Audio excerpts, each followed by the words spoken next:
Welcome to Science Cafe. My name is Dave Brooks. I work for the Concord Monitor, write the Granite Geek column, and I've been moderating Science Cafes for more than 6 years here and in Nashua. ScienceCafeNH.org is our website. We keep all that up. And there is a pad of paper. I forgot to bring the more official looking one on the table right by the door. That we have the newsletter. If you want to get it, an announcement saying, hey, here's what's coming, reminders, you can write your name and email address on it as you go out. Write legibly, please.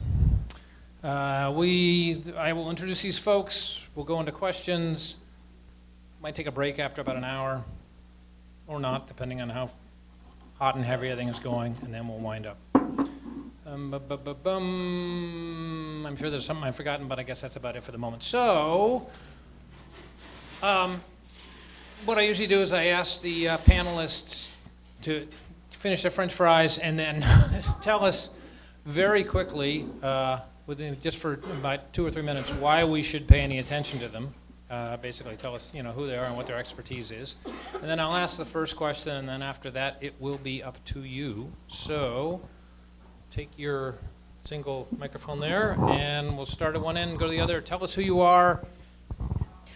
My name is Ann Whitemare, and I have a degree in forest ecology from the University of Washington. I grew up and have gardened since I was 4 in Pembroke, New Hampshire. I teach at NHTI, Plant Biology, Environmental Science, and I have a plant nursery which works on certified organic vegetable seedlings and native plants called Foundwell Farm in Pembroke that will be open in May. And I'm here because of Joan. It's all her fault. Joan O'Connor, Henniker. Basically, I came up to New England College in the early 70s and never left. I did not want to return to Pennsylvania. And I started out as a sales rep on the road for about 20 years selling jewelry. And I got fed up with something that was so impractical and something that is just a luxury item. And I fell into agriculture, and that was my niche. I started raising worms, and then people said, you should be selling these at farmers markets. I'm like, oh God, okay. And so I started selling at Henniker Farmers Market and Concord Farmers Market, and people just liked the story. I was always getting coverage from the press. The Concord Monitor loved it, and all the magazines, because it was such a weird, quirky story. But I loved it. It was a passion, and I did not study it. I always have a disclaimer. I am not a scientist. If you've got those hardcore scientific questions, go to the computer. Or I'll defer to Ann, because she's my whiz on all the technical stuff. My father said, Joan, you're going to always learn from your mistakes. And I made lots of mistakes with worms and everything, and that's how I learned. And basically, you don't freeze them, you don't suffocate them, you don't drown them, and you don't cook them. They're just frickin' worms. My name's James Meinica. Last August, my wife and I just purchased the Lewis Farm out here in Concord on Silk Farm Road.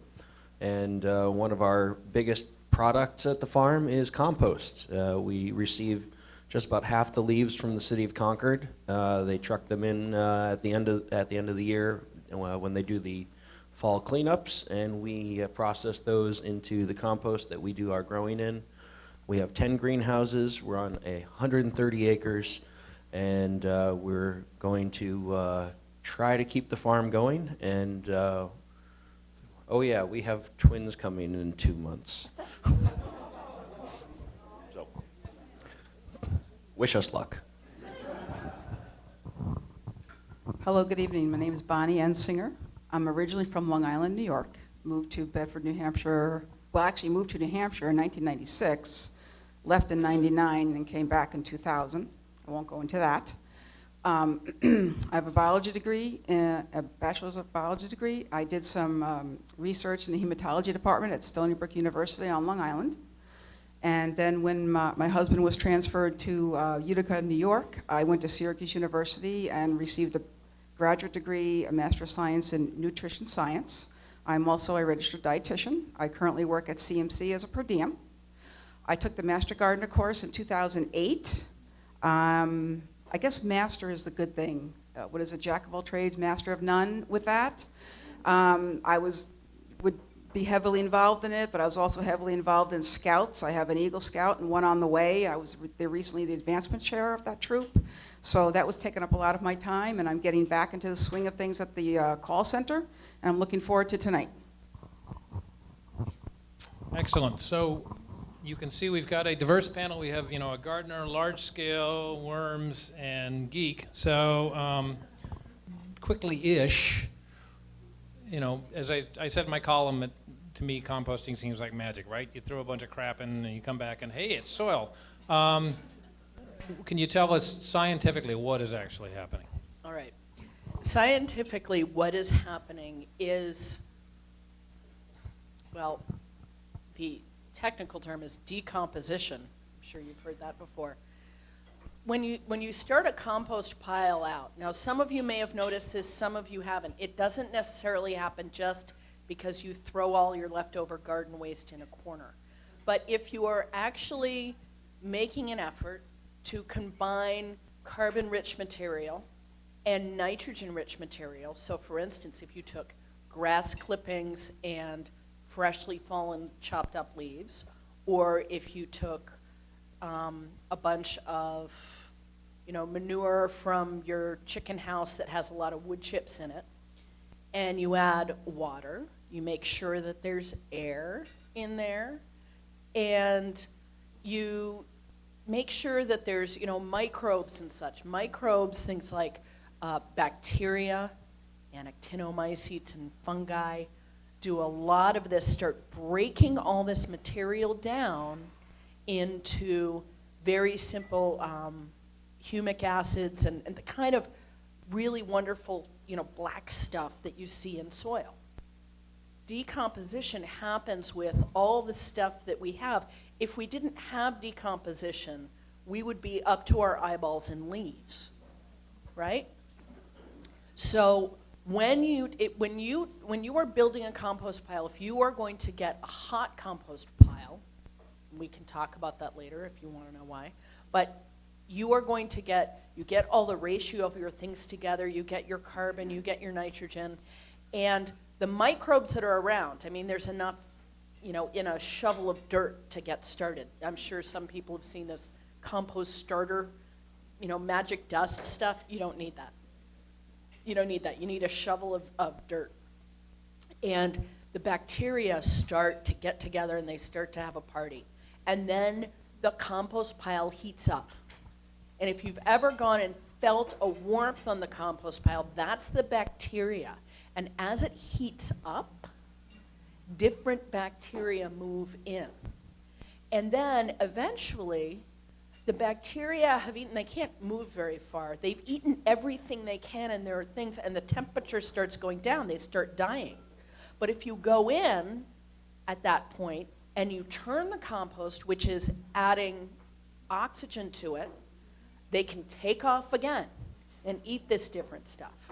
So the idea is that whether you let it sit there or whether you turn it and really take care of it, the goal of compost is to take this stuff that is identifiable, whether it's leaves and twigs or manure or food or whatever it is, and make it into the stuff that we grow things in soil. Question, you have a small growing outfit, so I was just curious because there's this whole, I think, box that people put compost in. It's for the garden. We love your compost, by the way. You know where most of it goes? Is on our lawn.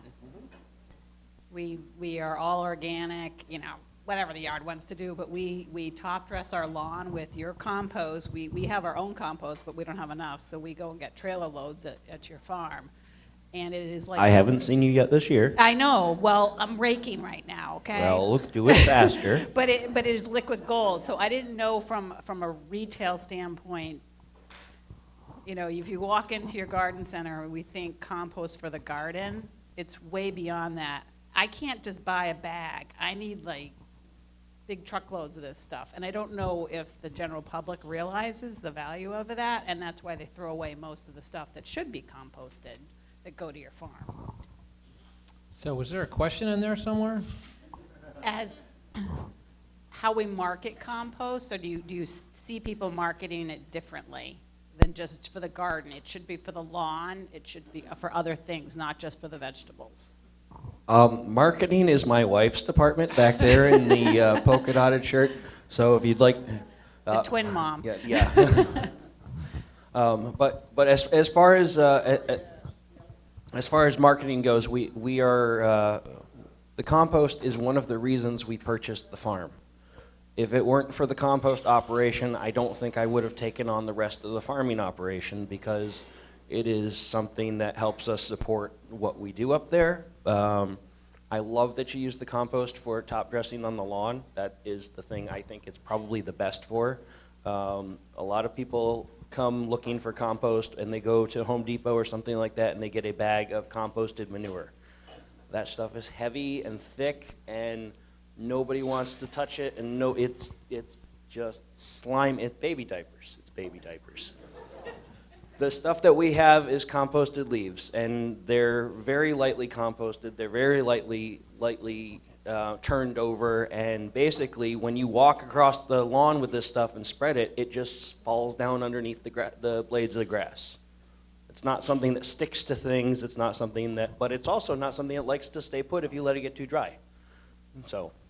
And so what's the purpose of doing that? What does it accomplish? Well, basically, we're kind of helping out the normal falling of the leaves in the woods. Leaves fall off the trees, they lay in the ground, the deer walk across them and turn them over, and they turn into smaller particles, and critters eat them, and things grow in them. Well, now we're taking the leaves and we're doing the crumbling up, and now you're putting that on your lawn.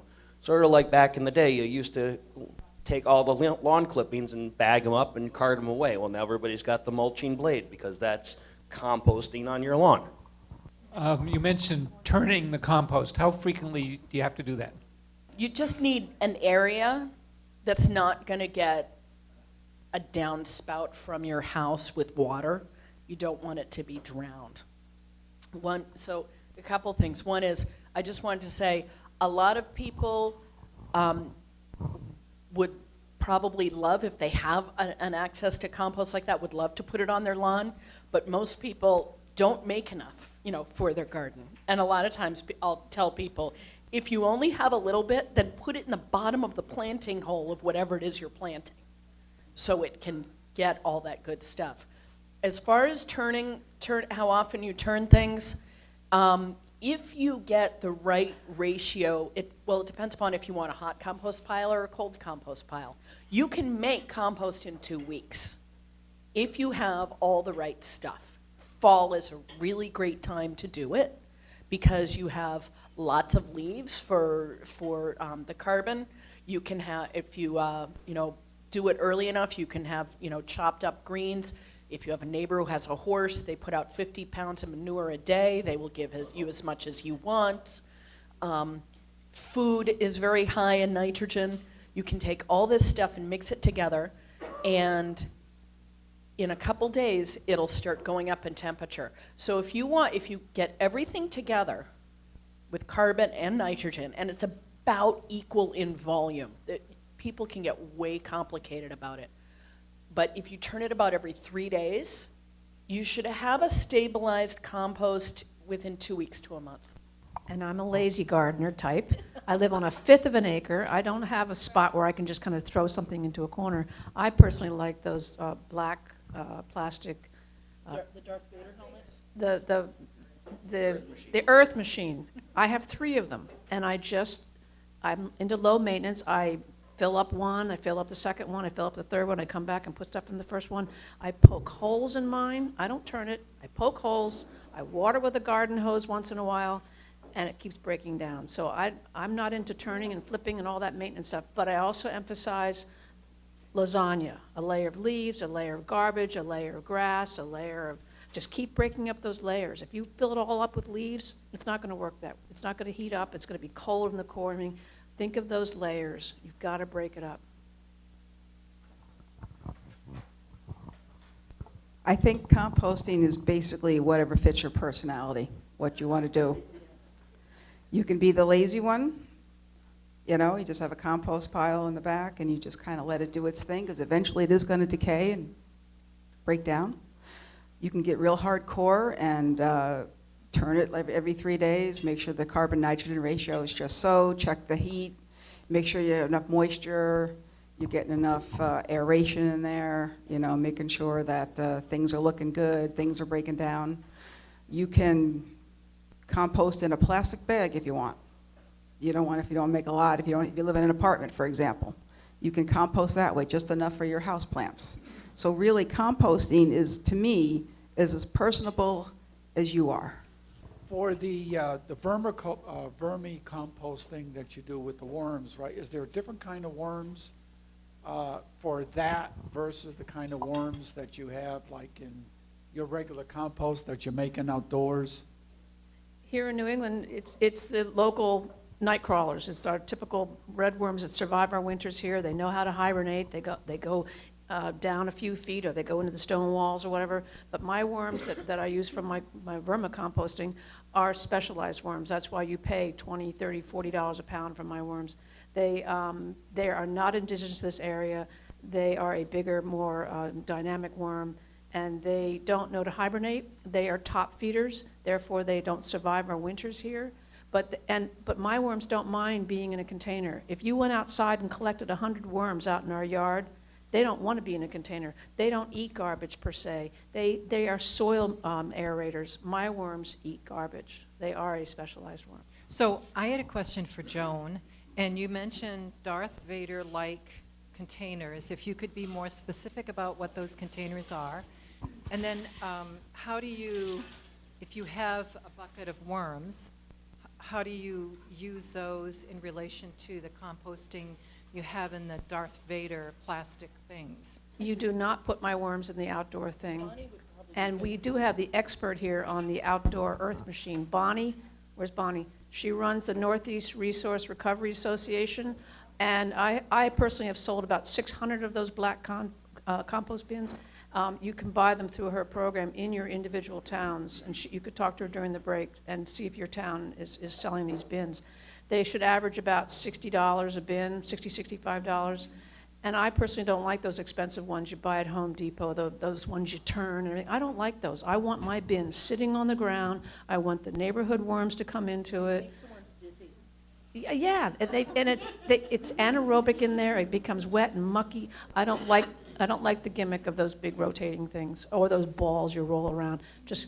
Just either make something with a trash can and drill the holes in it or whatever, or consider these. But I do like to have about 3 of those in a row, not just one, because you get frustrated. You'll fill it up and you'll wait. You know, like.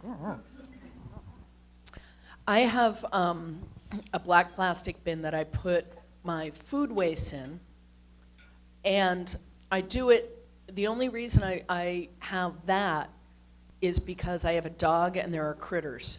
And I don't know why they make dog food that says, oh, it tastes great, because what my dog likes, you know, like rotten, horrible stuff and cat poop. I don't understand. So I keep it there so it keeps the critters away. And I actually do the thing that everybody tells you not to.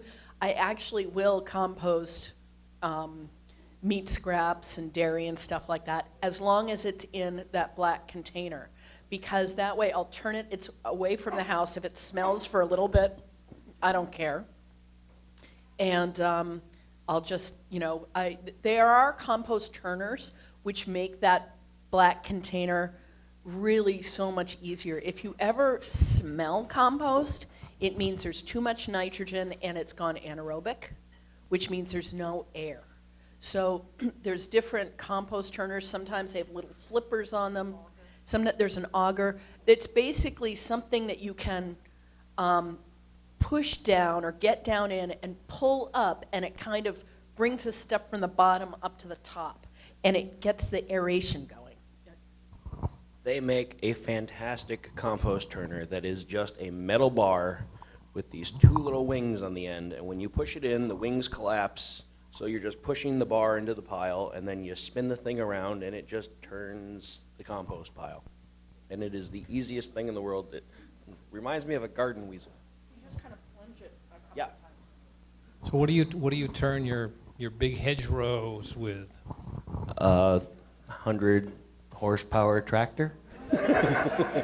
We have a thing that we hook onto the big international tractor called a Wildcat, and I think the folks who designed the Wildcat designed it to throw rocks, because that's pretty much all of it. All it does is just find the rocks in the compost pile and launch them right at the back of the tractor.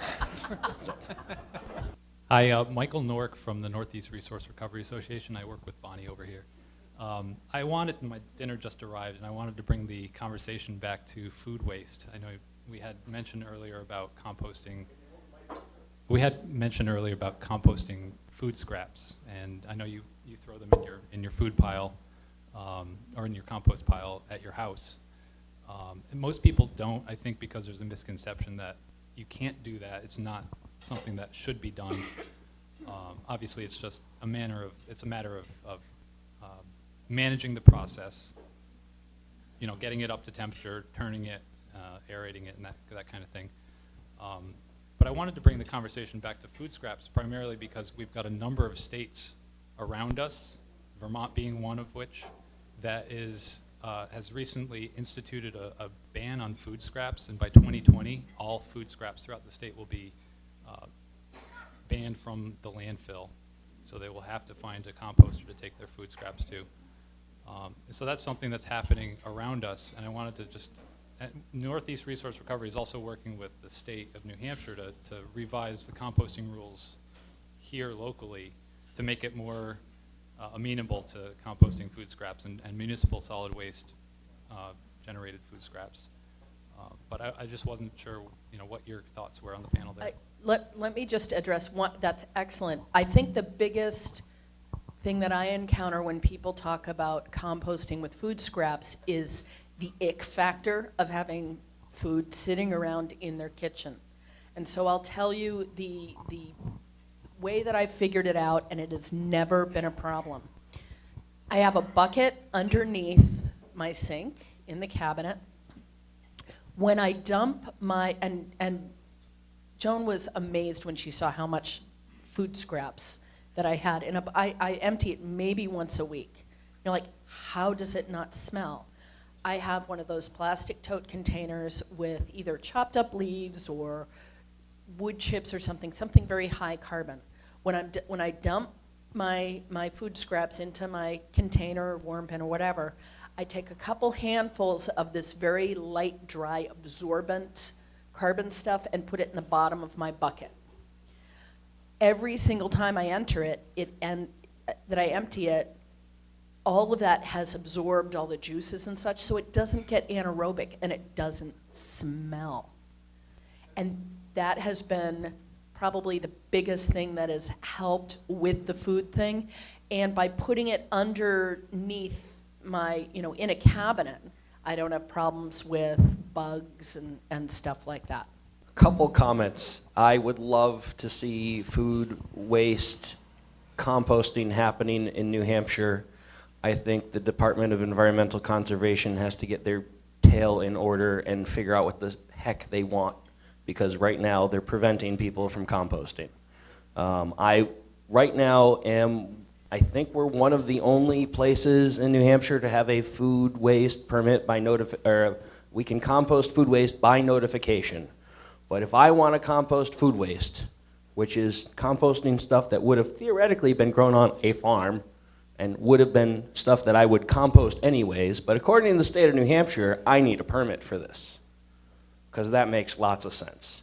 So it frustrates me. It frustrates me that I have to be treated as a solid waste disposal site. I have to go to training to learn about disposing of oil and diesel and plastics and tires and all of these other things, because otherwise they won't let me compost food waste that comes from off of my farm.